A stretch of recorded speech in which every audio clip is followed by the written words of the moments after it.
복실아, 왜 이래? 조용히 해! 민수가 복실이를 달래려 했지만 복실이는 쉽게 진정되지 않았어요. 마치 서연을 내쫓으려는 듯 계속 지저댔습니다. 어머님, 복실이가 저를 정말 싫어하나 봐요. 경북 영천의 한적한 단독주택 마당에는 늦가을 햇살이 따스하게 내리쬐고 있었어요. 68세의 김영희 씨는 아침부터 분주하게 텃밭을 돌보며 마음을 다잡고 있었습니다. 남편을 먼저 떠나보내고 혼자 살아온 지 벌써 3년째, 그동안 유일한 아들 민수와 함께 살던 반려견 복실이가 전부였거든요. 복실아, 오늘 우리 민수 여자친구 데리고 온다니까 너도 얌전히 해야 돼. 복실이는 꼬리를 살랑살랑 흔들며 영희 씨 곁을 맴돌았어요. 사실 영희 씨는 며칠 전 민수로부터 여자친구 서연을 집에 데려오겠다는 연락을 받고 설렘과 동시에 마음 한편으로는 걱정이 앞섰습니다. 아들이 32까지 결혼을 미루다가 이제야 소개해주겠다는 여자라니 분명 진지한 교제를 하고 있는 게 틀림없었거든요. 오후 5시쯤 민수가 밝은 표정으로 집에 들어섰어요. 그 뒤로 단정하고 예쁜 여자가 따라왔습니다. 바로 서연이었어요. 새로운 이야기들이 올라올 때 가장 먼저 만나보실 수 있도록 구독과 좋아요 부탁드립니다. 28살이라고 했는데 첫인상부터 단아하고 교양 있어 보였습니다. 어머님, 안녕하세요. 민수 오빠가 어머님 얘기를 정말 많이 해주셔서 뵙고 싶었어요. 서연은 깍듯하게 인사하며 준비해온 선물을 내밀었어요. 영희 씨는 마음이 놓이면서도 왠지 모를 어색함을 느꼈습니다. 너무 완벽해 보이는 게 오히려 어색했달까요? 그런데 바로 그때였어요. 평소에 누구에게나 친근하게 다가가던 복실이가 갑자기 날카롭게 짖기 시작한 거예요. 목소리가 평소와 완전히 달랐어요. 마치 위협을 느꼈을 때 내는 그런 소리였습니다. 와랄랄, 컹컹컹. 복실이는 서연을 향해 이빨을 드러내며 계속 짖어댔어요. 영희 씨는 당황해서 복실이를 달래려 했지만 복실이는 쉽게 진정되지 않았습니다. 얘가 왜 이래? 원래 사람 좋아하는 아인데. 미안해, 서연아. 아니에요, 어머님. 강아지가 낯을 가리나 봐요. 처음 보는 사람이라 그런 것 같아요. 서연은 상냥하게 웃으며 대답했지만 영희 씨는 복실이의 반응이 심상치 않다는 걸 직감했어요. 10년 넘게 키워온 복실이가 이렇게 거부 반응을 보이는 건 처음이었거든요. 민수는 복실이를 안아서 다른 방으로 데려갔어요. 복실아, 왜 이래? 엄마 며느리 될 사람인데. 저녁 식사 시간에도 복실이는 계속 서연 쪽을 주시하며 낮게 으르렁거렸어요. 서연은 내색하지 않았지만 가끔 복실이를 바라보는 눈빛이 차갑게 느껴졌습니다. 영희 씨는 그런 시선을 놓치지 않았어요. 서연아, 우리 복실이가 너무 시끄럽게 해서 미안하다. 평소엔 정말 얌전한 앤데. 괜찮아요, 어머님. 아마 제가 낯선 사람이라 그런 것 같아요. 시간이 지나면 익숙해질 거예요. 하지만 그날 밤 복실이는 서연이 머무르는 방 앞에서 계속 서성거리며 불안해했어요. 영애 씨도 왠지 모르게 마음이 불편했습니다. 아들이 좋아하는 사람이니 잘 지내보려고 노력했지만 복실이의 반응이 자꾸 신경 쓰였어요. 새벽 2시쯤 복실이의 울음소리에 영희 씨가 잠에서 깼어요. 평소와 다른 마치 무언가를 경고하는 듯한 울음이었습니다. 영희 씨는 복실이를 달래며 생각했어요. 이상하다. 복실이가 왜 이럴까? 서연이 집에 머무르기 시작한 지 사흘째, 복실이의 이상한 행동은 더욱 심해졌어요. 밤마다 서연의 방문 앞에서 서성거리며 낮게 으르렁거리거나 때로는 목이 쉬도록 짖어대기도 했습니다. 영희 씨는 복실이 때문에 서연에게 미안한 마음이 들면서도 한편으로는 복실이의 반응이 심상치 않다는 생각을 떨칠 수 없었어요. 복실아, 제발 좀 조용히 해.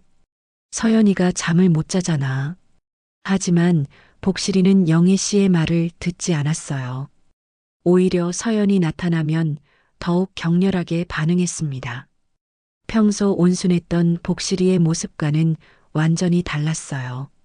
나흘째 되는 날 아침 영희 씨는 뒷마당에서 이상한 광경을 목격했어요. 복실이가 마당 한 구석을 열심히 파고 있었는데 땅속에서 무언가를 꺼내더니 집 안으로 가져왔어요. 자세히 보니 닭뼈였는데 그 뼈에는 알 수 없는 붉은색 가루가 묻어 있었습니다. 이상하다. 이 근처에 이런 거 누가 버린 거지? 영희 씨는 그 뼈를 자세히 살펴봤어요. 분명히 며칠 전까지만 해도 뒷마당에 이런 건 없었거든요. 게다가 그 붉은 가루는 자연스럽게 생긴 것 같지 않았어요. 마치 인위적으로 뿌린 것 같았습니다. 민수야, 이거 봐. 복실이가 마당에서 파온 건데 이상한 가루가 묻어 있어. 엄마, 그냥 흙이겠죠 뭐. 복실이가 워낙 파는 걸 좋아하잖아요. 민수는 대수롭지 않게 넘겼지만 영희 씨는 마음 한구석이 찜찜했어요. 특히 서연이 그 이야기를 들었을 때 순간 굳어지는 표정을 놓치지 않았거든요. 그날 밤 새벽 2시 30분쯤이었을까요? 영희 씨는 희미한 비명소리에 잠에서 깼어요.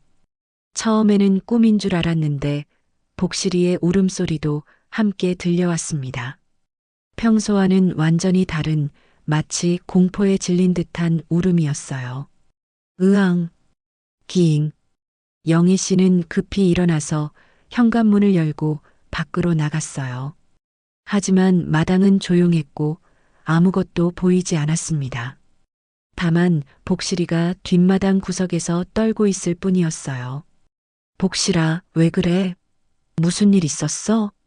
복실이는 영희 씨를 보고 반가워하면서도 계속 뒷마당 쪽을 바라보며 불안해했어요. 영희 씨가 손전등을 비춰보니 마당 곳곳에 발자국 같은 흔적들이 어렴풋이 보였습니다. 다음 날 아침 영희 씨는 더욱 충격적인 모습을 발견했어요. 복실이의 한쪽 뒷다리가 절뚝거리고 있었고 등 부분에 길다란 상처가 나 있었거든요. 상처는 깊지는 않았지만 분명히 무언가에 맞은 흔적이었어요. 복실아, 이게 뭐야? 어디서 다친 거야? 복실이는 아픈 듯 낑낑거리면서도 영희 씨를 올려다봤어요.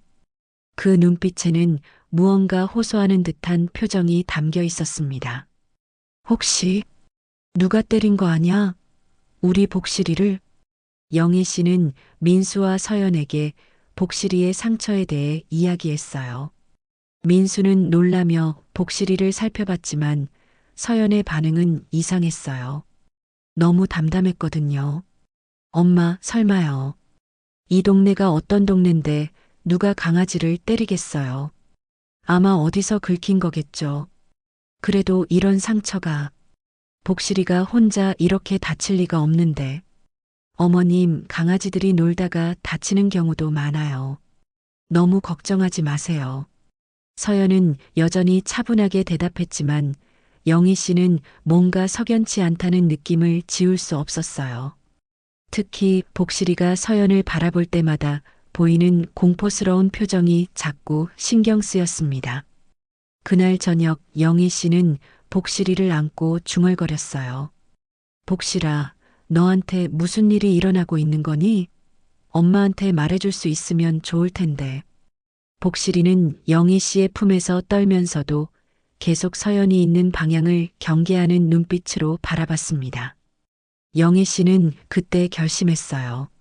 뭔가 이상한 일이 일어나고 있다면 반드시 알아내겠다고요. 복실이의 상처를 본 후 영희 씨는 더 이상 참을 수 없었어요. 뭔가 분명히 이상한 일이 벌어지고 있다는 확신이 들었거든요. 다음 날 아침 영희 씨는 영천 시내의 전자상품 매장으로 향했습니다. 아저씨, 집에 설치할 수 있는 감시 카메라 있나요? 그리 비싸지 않은 걸로요. 요즘 많이들 찾으시더라고요. 이거 어때요? 밤에도 잘 보이고 핸드폰으로도 확인할 수 있어요. 영희 씨는 2대의 카메라를 샀어요. 하나는 집 앞 현관에, 다른 하나는 뒷마당에 설치하기로 했습니다. 설치업체 아저씨가 와서 카메라를 달아주는 동안 민수와 서연은 궁금해했어요. 엄마, 갑자기 왜 이런 걸 달아요? 요즘 도둑도 많다던데 그냥 안전하게 살려고. 복실이도 다쳤잖아. 서연은 카메라 설치 과정을 유심히 지켜봤어요. 특히 뒷마당 카메라의 각도와 촬영 범위를 자세히 살펴보는 모습이 영희 씨의 눈에 띄었습니다. 어머님, 이런 거 설치하시면 전기요금도 많이 나오고 그럴 텐데요. 괜찮아. 우리 복실이 안전이 더 중요하지. 그날 밤부터 카메라가 작동하기 시작했어요. 영희 씨는 핸드폰 어플리케이션으로 실시간 영상을 확인할 수 있었습니다. 처음 며칠은 별다른 일이 없었어요. 하지만 복실이는 여전히 서연 주변에서 불안해했습니다. 일주일이 지난 어느 날 민수가 서연과 함께 서울로 올라간다고 했어요. 직장일로 급하게 돌아가야 한다는 거였죠. 엄마, 며칠 있다가 다시 내려올게요. 서연이랑 같이요. 그래, 조심히 가거라. 서연아, 우리 복실이 때문에 불편했을 텐데 미안했어. 아니에요, 어머님. 다음에 오면 더 친해질 수 있을 거예요. 서연은 여전히 상냥하게 웃었지만 영희 씨는 뭔가 어색한 느낌을 지울 수 없었어요. 둘이 떠난 후 복실이는 눈에 띄게 안정을 찾았습니다. 평소처럼 영희 씨 곁에서 얌전히 지내며 밤에도 조용히 잠들었어요. 복실아, 서연이가 없으니까 편하지? 복실이는 꼬리를 흔들며 영희 씨에게 달려왔어요. 며칠 만에 보는 평화로운 모습이었습니다. 사흘날이 지나고 영희 씨는 호기심에 CCTV 영상을 차근차근 확인해 보기로 했어요. 민수와 서연이 있었던 지난 일주일간의 영상들을 돌려보는 거였죠. 처음 며칠은 별다른 일이 없었어요.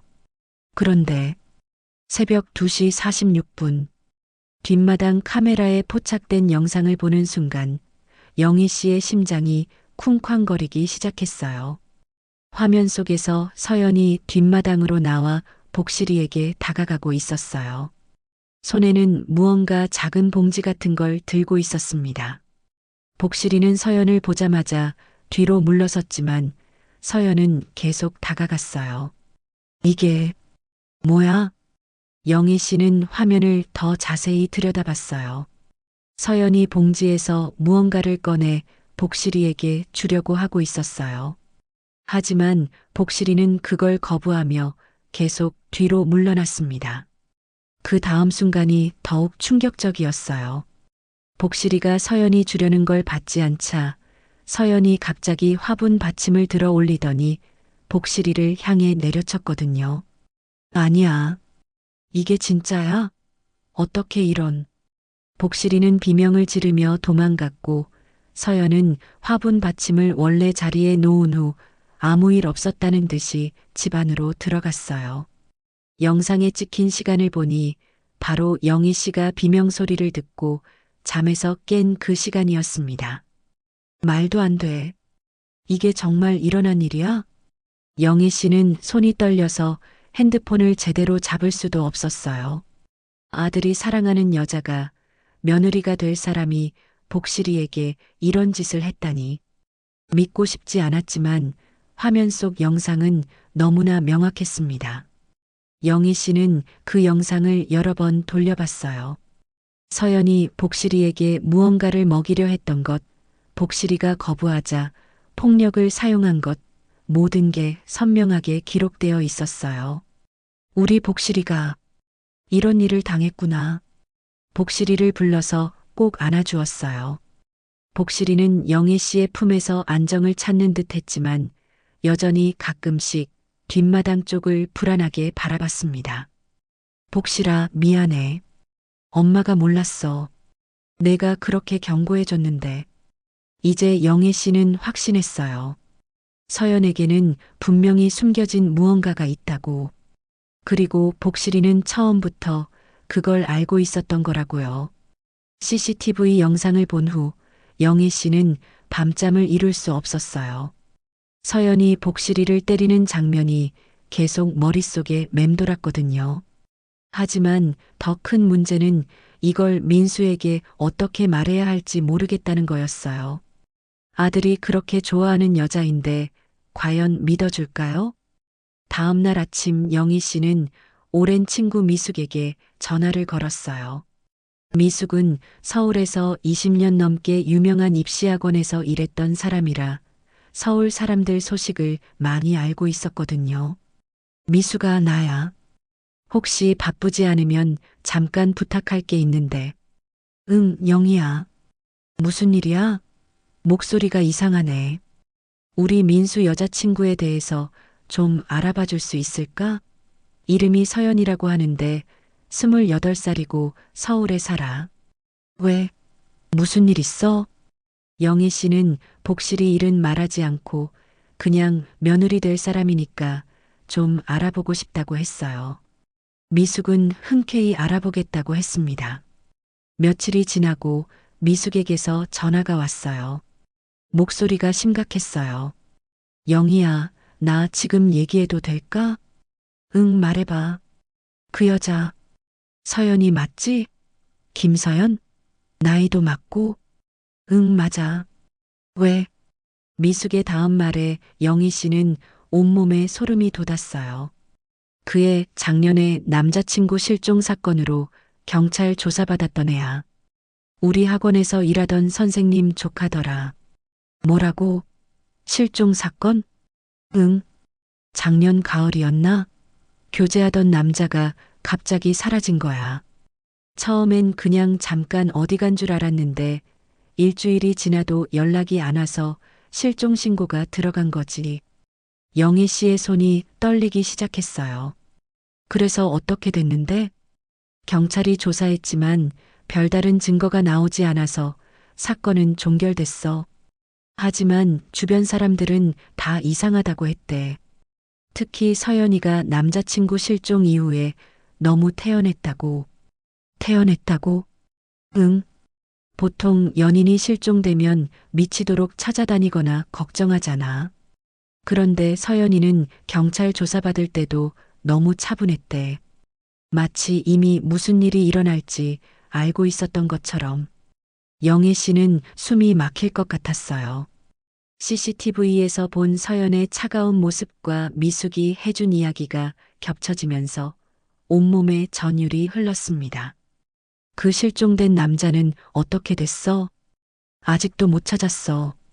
완전히 증발해버린 거야. 가족들이 아직도 찾고 있다고 들었는데. 미숙아, 이거 확실한 거야? 응, 확실해. 우리 학원 선생님이 직접 얘기해 준 거야. 그때 서연이 때문에 가족들이 얼마나 힘들어 했는지 몰라. 전화를 끊고 나서 영희 씨는 온몸이 떨렸어요. 이제 모든 게 명확해졌습니다. 복실이의 반응, CCTV에 찍힌 서연의 행동, 그리고 지금 들은 과거 이야기까지. 서연은 분명히 위험한 사람이었어요. 이건 우연이 아니야. 영희 씨는 바로 영천경찰서로 향했어요.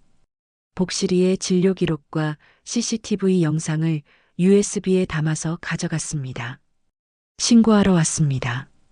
경찰관은 영희 씨의 이야기를 들어봤지만 반응은 미지근했어요. 어머님, 동물 학대는 처벌 대상이긴 하지만 이 영상만으로는 입건하기가 어려울 것 같은데요. 그럼 이 여자가 과거에 남자친구 실종 사건으로 조사받았다는 건 어떻게 생각하세요? 그건 이미 종결된 사건이고 지금 신고하신 건과는 별개 문제입니다. 우리 개가 당했는데 아무것도 못해요? 죄송합니다. 물리적 상해 정도가 경미하고 증거가 부족해서 정식 입건은 어려울 것 같습니다. 다만 내사는 해보겠습니다. 영희 씨는 답답했지만 일단 신고는 접수시켜 놨어요. 집으로 돌아오는 길에 계속 생각했습니다. 이대로 포기할 순 없어. 우리 민수를 그런 여자한테 맡길 순 없다고. 집에 도착해서 복실이를 보니 더욱 마음이 아팠어요. 복실이는 처음부터 서연의 정체를 알고 있었던 거예요. 동물의 직감은 때로는 사람보다 더 정확하다고 하던데 정말 그런 것 같았습니다. 복실아, 내가 엄마를 지켜준 거구나. 고마워. 그날 밤 영희 씨는 민수에게 전화를 걸려다가 말았어요. 아직은 더 확실한 증거가 필요했습니다. 경찰도 믿어주지 않는 상황에서 아들이 과연 자신의 말을 믿어줄까요? 영희 씨는 결심했어요. 서연이 다시 집에 오면 이번엔 더 확실한 증거를 잡아내겠다고. 복실이와 민수 그리고 자신을 지키기 위해서라도 반드시 서연의 정체를 밝혀내야 했습니다. 서연과 민수가 서울로 올라간 지 열흘이 지났을 때였어요. 영희 씨는 그동안 복실이와 평화롭게 지내면서 서연에 대한 더 많은 정보를 수집하고 있었습니다. 인터넷으로 관련 기사들을 찾아보고 미숙을 통해 추가 정보도 알아봤어요. 그런데 어느 날 오후 민수에게서 예상치 못한 전화가 왔어요. 엄마, 나야. 응, 민수야. 잘 지내고 있지? 엄마, 서연이가 임신했대. 영희 씨는 순간 머리가 하얘졌어요. 이런 상황에서 임신이라니. 뭐라고? 임신? 응. 병원에서 확인했어. 벌써 2달 됐다고 하네. 그래서 오늘 같이 내려갈게. 결혼 이야기도 해야겠고. 민수야, 잠깐만. 너 지금 서연이 옆에 있어? 응, 왜? 영희 씨는 서연이 듣고 있는 상황에서는 아무 말도 할 수 없었어요. 일단 전화를 끊고 마음을 정리해야 했습니다. 그래, 알겠다. 조심히 와라. 전화를 끊고 나서 영희 씨는 온몸에 힘이 빠졌어요. 이제 상황이 더욱 복잡해졌습니다. 임신까지 했다니 민수에게 서연의 정체를 말하기가 더욱 어려워졌어요. 저녁 7시쯤 민수와 서연이 다시 집에 도착했어요. 서연은 여전히 단아한 모습이었지만 뭔가 전보다 더 자신감 있어 보였습니다. 임신 소식 때문일까요?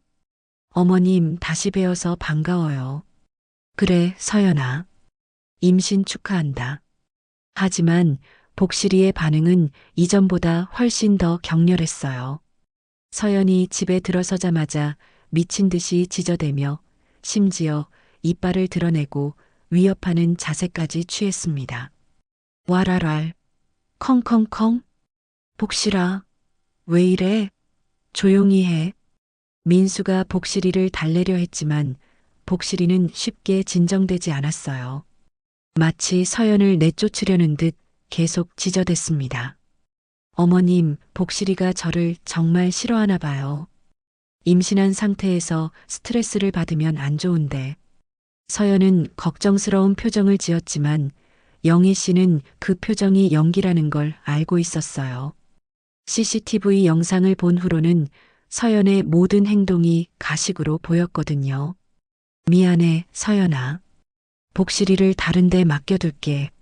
아니에요, 어머님. 괜찮아요. 시간이 지나면 친해질 거예요. 그날 밤 영희 씨는 일부러 민수와 서연을 시내 구경을 보내려고 했어요. 혼자서 할 일이 있었거든요. 너희 둘이서 영천 시내라도 둘러보고 와라. 오랜만에 내려온 거니까. 엄마는 안 가요? 나는 집에서 쉴게. 너희끼리 가서 데이트해. 민수와 서연이 나간 후 영희 씨는 준비해둔 소형 녹음기를 서연의 방 곳곳에 설치했어요. 이번에는 더 확실한 증거가 필요했거든요. CCTV만으로는 부족하다는 걸 경찰서에서 확인했으니까요. 이번엔 내 본 모습을 다 잡아내겠어. 밤 10시쯤 민수와 서연이 돌아왔어요. 서연은 피곤한 듯 일찍 방으로 들어갔고 민수는 영애 씨와 차를 마시며 이야기했어요. 엄마, 서연이 임신한 거 어떻게 생각해요? 글쎄다. 좋은 일이긴 한데 너희가 결혼할 준비는 됐니? 아직 구체적인 계획은 없지만 빨리 해야겠죠. 아이가 생겼으니까. 영애 씨는 민수의 말을 들으며 마음이 복잡했어요. 아들은 아직 서연의 정체를 전혀 모르고 있었거든요.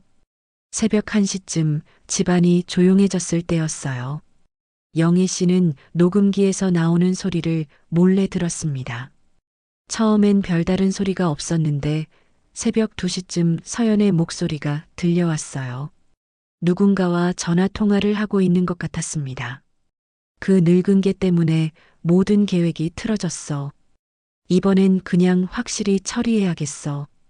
영애 씨는 숨을 죽이며 계속 들었어요. 아니야, 아직 의심하고 있지는 않아. 하지만 그 개가 자꾸 문제야. 매번 날 보면 미친 듯이 짖어대니까. 잠시 후 복실이의 움직이는 소리가 들렸어요. 그리고 서연의 목소리가 다시 들렸습니다. 야, 조용히 해. 또 짖으면 진짜. 조용히 해. 복실이 또 짖는다니까. 이번엔 방문 밖에서 나는 소리였어요. 서연이 복실이에게 뭔가 하려는 것 같았습니다. 영애 씨는 급히 녹음기를 끄고 방에서 나왔어요. 거실에서 보니 서연이 복실이 앞에 웅크리고 앉아 있었습니다. 손에는 작은 봉지 같은 게 들려 있었어요. 서연아, 밤늦게 뭐 하는 거야? 서연은 깜짝 놀라며 일어났어요. 손에 들고 있던 봉지를 재빨리 숨겼습니다. 아, 어머님. 복실이가 계속 짖어서 달래주려고요. 그래, 복실이 좀 예민한가 보네. 네, 아마 제가 임신해서 냄새가 달라진 것 같아요. 서연은 자연스럽게 대답했지만 영희 씨는 서연의 손에 들렸던 봉지가 신경 쓰였어요. 분명히 복실이에게 무언가를 주려고 했었거든요. 그날 밤 이후 영희 씨는 확신했어요. 서연은 분명히 복실이를 해치려고 하고 있다고. 그리고 그 이유는 복실이가 자신의 정체를 눈치채고 있기 때문이라고요. 새벽에 서연의 수상한 행동을 목격한 후 영희 씨는 더 이상 망설일 수 없다고 생각했어요. 녹음된 내용과 함께 지금까지의 모든 증거를 정리해서 다시 경찰서에 가야겠다고 결심했습니다. 다음 날 아침 민수와 서연이 늦잠을 자고 있는 동안 영희 씨는 미숙에게 전화를 걸었어요. 미숙아, 어제 얘기한 서연이 실종된 남자친구 사건. 혹시 더 자세한 얘기 들을 수 있을까? 왜? 무슨 일 있어? 그냥 좀 더 알고 싶어서. 미숙은 잠시 망설이더니 말했어요. 사실 그때 이상한 게 더 있었어. 그 남자가 실종되기 며칠 전에 주변 사람들한테 서연이가 이상하다고 얘기했었대. 자꾸 음식에 뭔가 타서 주려고 한다고. 음식에 뭔가를? 응. 처음엔 영양제라고 했는데 먹고 나면 자꾸 속이 이상하다고 했대. 그래서 안 먹겠다고 했더니 서연이가 화를 냈다고 하더라. 영희 씨는 온몸에 소름이 돋았어요. 복실이에게도 뭔가를 먹이려고 했던 서연의 모습이 떠올랐거든요. 그 남자 이름이 뭐였어? 박준호였나? 29살이었던 것 같은데. 영애 씨는 그 이름을 메모해뒀어요. 나중에 필요할지도 모르니까요. 오후에 민수와 서연이 다시 시내로 나간 사이 영희 씨는 녹음 파일과 CCTV 영상, 그리고 복실이의 진료 기록을 가지고 다시 경찰서에 갔어요. 이번엔 더 구체적인 자료를 준비했습니다. 지난번에 신고했던 김영희입니다. 추가 증거가 생겼어요. 담당 경찰관은 영희 씨가 가져온 녹음 파일을 들어봤어요. 서연이 전화 통화하면서 한 말들이 명확하게 들렸습니다. 이건 좀 더 심각한 것 같네요. 하지만 이것만으로는 아직. 그럼 이건 어떤가요? 영희 씨는 미숙에게 들은 박준호 실종 사건에 대해서도 얘기했어요. 경찰관의 표정이 진지해졌습니다. 서울 사건이라 저희가 직접 수사하기는 어렵지만 관련 수사기관에 연락은 드려보겠습니다. 그럼 우리 집에 있는 그 여자는 어떻게 해요? 지금도 우리 복실이를 해치려고 하고 있어요. 현재로서는 현행범이 아닌 이상 체포하기는 어렵습니다. 하지만 순찰을 늘리도록 하겠습니다. 영희 씨는 답답했지만 일단 신고는 접수시켜 놨어요. 집으로 돌아오는 길에 한 가지 결심을 했습니다. 이제 민수에게 진실을 말해야겠다고요. 그날 저녁 서연이 일찍 잠자리에 든 후 영희 씨는 민수를 불러 앉혔어요. 민수야, 엄마가 중요한 얘기가 있어. 무슨 얘기요, 엄마? 영희 씨는 처음부터 차근차근 설명했어요.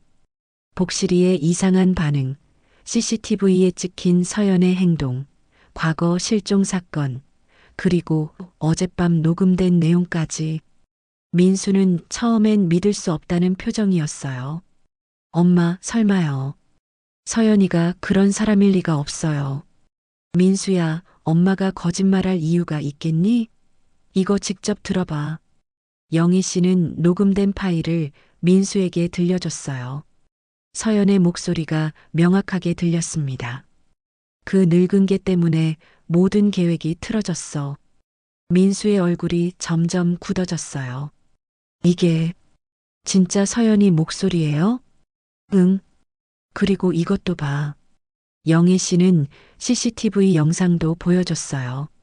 서연이 복실이를 때리는 장면을 본 민수는 충격에 빠졌습니다. 어떻게 이런 일이. 내가 너무 아무것도 몰랐어요. 민수야, 그 애는 정말 위험한 사람이야. 임신도 계획적일 수 있어. 민수는 한참 동안 말이 없었어요. 그러다가 조용히 말했습니다. 엄마, 내가 서연이랑 얘기해 볼게요. 진실을 확인해 봐야겠어요. 조심해야 해. 혹시 모르니까. 네, 알겠어요. 그날 밤 민수는 서연과 진지한 대화를 나눴어요. 영희 씨는 문 밖에서 혹시라도 모를 상황에 대비하고 있었습니다. 처음엔 조용한 대화 소리가 들렸는데 점점 목소리가 커졌어요. 그러더니 갑자기 서연의 날카로운 목소리가 들렸습니다. 다 내 엄마 때문이야. 내가 다 가졌어야 했는데. 서연아, 진정해. 우리 얘기해봐.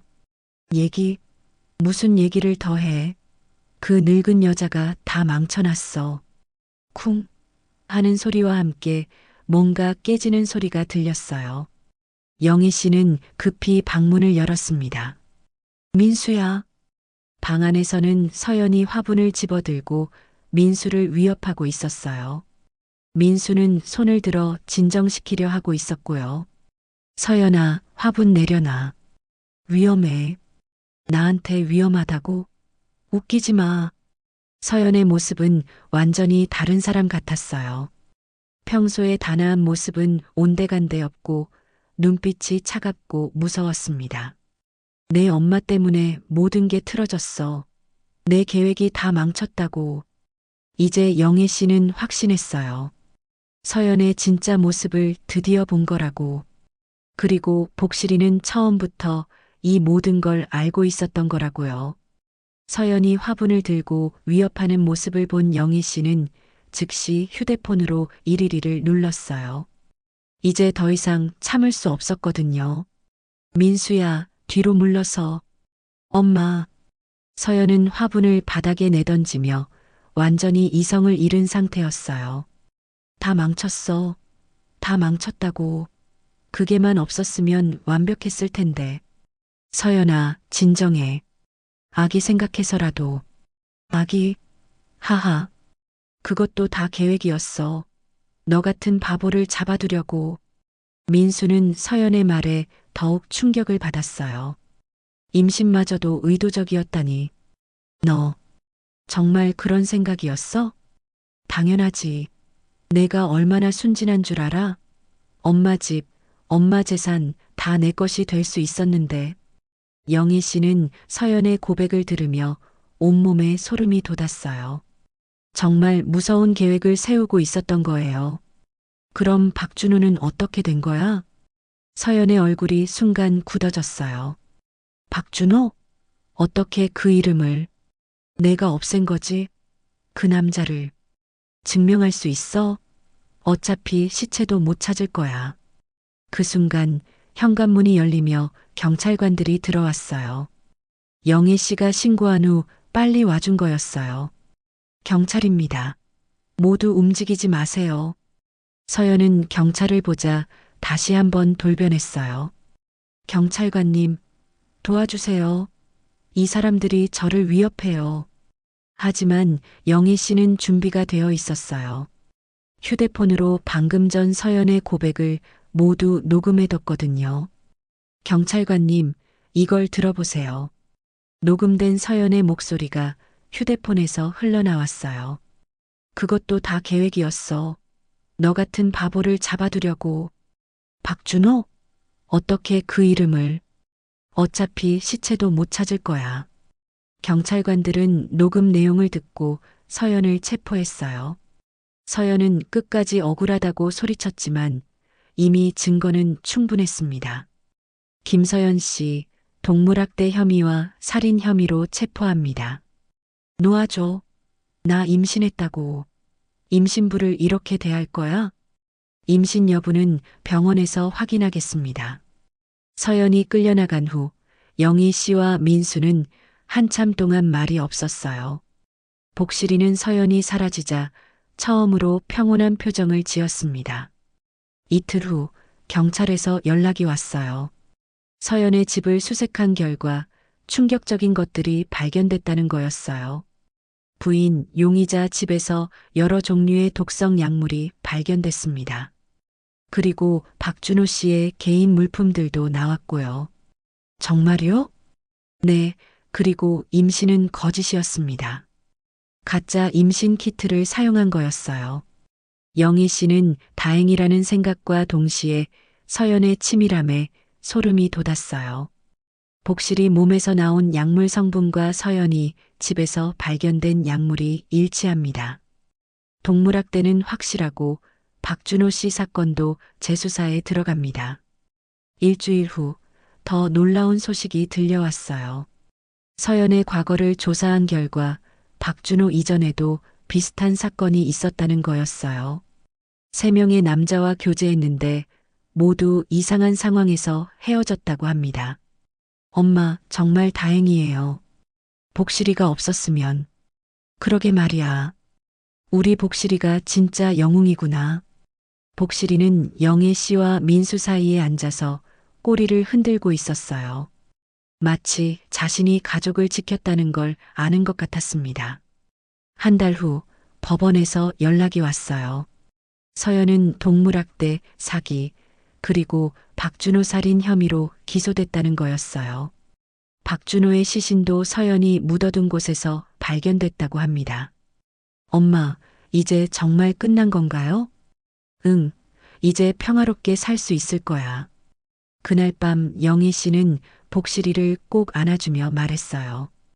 복실아, 고마워. 내가 우리 가족을 지켜줬구나. 복실이는 영희 씨의 품에서 편안하게 잠들었어요. 오랜만에 평화로운 밤이었습니다. 재판 결과 서연은 무기징역을 선고받았어요. 여러 살인 혐의가 추가로 밝혀졌거든요. 영애 씨와 민수는 법정에서 복실이의 사진을 들고 있었어요. 진짜 영웅은 복실이었으니까요. 서연의 재판이 끝나고 반년이 지났어요. 봄이 다시 돌아온 영천의 작은 마을은 예전처럼 평화로웠습니다. 영애 씨의 텃밭에는 상추와 배추가 파릇파릇 자라고 있었고 복실이는 건강을 완전히 되찾아 마당을 뛰어다니고 있었어요. 복실아, 이리 와. 간식 줄게. 복실이는 영희 씨의 부름에 즉시 달려왔어요. 예전처럼 밝고 활발한 모습이었습니다. 서연이 떠난 후 복실이는 놀랍도록 빨리 회복했어요. 마치 모든 악몽이 끝났다는 걸 아는 것 같았습니다. 민수도 많이 달라졌어요. 서연 사건 이후 회사를 그만두고 영천으로 내려와서 영애 씨와 함께 살기로 했거든요. 엄마, 제가 너무 철없었어요. 복실이 말을 들었어야 했는데. 괜찮다, 민수야. 이제 다 지나간 일이야. 민수는 이제 영천에서 작은 사업을 시작했어요. 온라인으로 농산물을 판매하는 일이었는데 영희 씨가 기른 채소들도 함께 팔고 있었습니다. 엄마가 기른 상추가 정말 맛있다고 후기가 많이 와요. 그래, 우리 복실이도 도움을 줬으니까 그런가 보다. 복실이는 영희 씨의 말에 꼬리를 살랑살랑 흔들었어요. 정말로 모든 걸 이해하는 것 같았습니다. 어느 날 영희 씨에게 특별한 소식이 들려왔어요. 복실이가 동물 영웅상을 받게 됐다는 거였어요. 경북도에서 주는 상이었는데 가족을 지킨 용감한 반려동물에게 주는 상이었습니다. 복실아, 내가 상을 받는데 대단하지? 시상식 날 영희 씨와 민수는 복실이와 함께 도청에 갔어요. 많은 사람들이 와서 복실이를 축하해 줬습니다. 이 상은 위험한 상황에서 가족을 지킨 용감한 반려동물 복실이에게 드립니다. 복실이는 목에 예쁜 메달을 받았어요. 사진도 많이 찍고 인터뷰도 했습니다. 복실이가 없었다면 어떻게 됐을지 생각만 해도 무서워요. 정말 우리 가족의 영웅이에요. 영애 씨의 인터뷰가 지역 뉴스에 나가면서 복실이는 유명해졌어요. 많은 사람들이 복실이를 보러 왔고 복실이의 이야기는 동물의 직감이 얼마나 정확한지 보여주는 사례로 알려졌습니다. 가을이 되자 영희 씨는 마당에 작은 기념비를 세웠어요.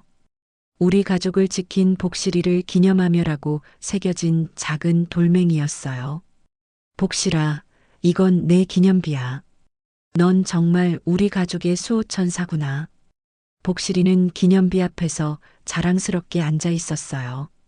마치 자신의 역할을 다했다는 걸 아는 것 같았습니다. 겨울이 되어도 복실이는 여전히 건강했어요. 가끔 뒷마당에서 뭔가를 경계하는 듯한 모습을 보이긴 했지만 이제는 평화로운 경계였어요. 가족을 지키는 든든한 수호자의 모습이었습니다. 복실아, 추워. 이리 들어와.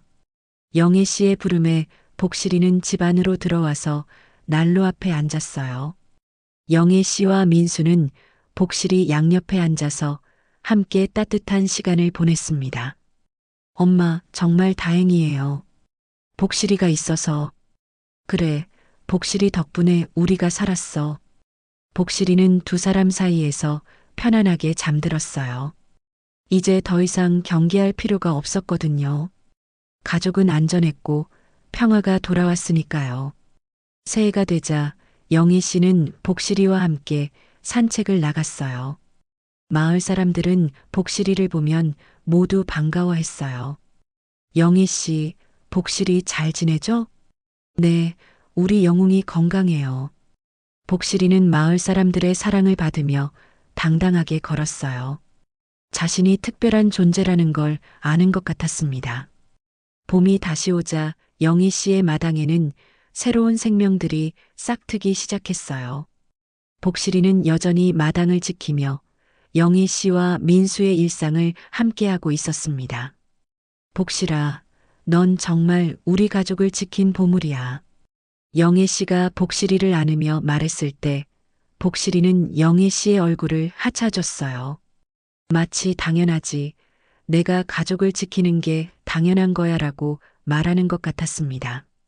마당 한켠에는 CCTV가 여전히 돌아가고 있었어요. 하지만 이제는 평화를 확인하기 위한 장치였을 뿐이었습니다. 복실이는 더 이상 미친 듯이 짖지 않았어요. 대신 가끔씩 마당에서 나비를 쫓아다니며 즐거워하고 있었습니다. 저녁 노을이 질 때 영희 씨와 민수 그리고 복실이는 마당에 앉아서 평화로운 일상을 만끽했어요. 복실이는 두 사람 사이에서 만족스럽게 눈을 감고 있었습니다. 막이 내리며 화면에는 이렇게 적혔습니다. 동물은 말을 하지 못하지만 때로는 그 어떤 인간보다 더 진실을 본다. 그리고 진정한 사랑은 말이 아닌 행동으로 보여주는 것이다. 복실이와 같은 수호천사가 있다면 어떤 어둠도 이길 수 있다. 오늘 이야기가 마음에 와닿으셨다면 구독과 좋아요로 응원해주세요. 이 감동적인 이야기가 더 많은 사람들에게 전해질 수 있도록 주변에 공유해주시면 여러분께도 좋은 일이 찾아올 거예요.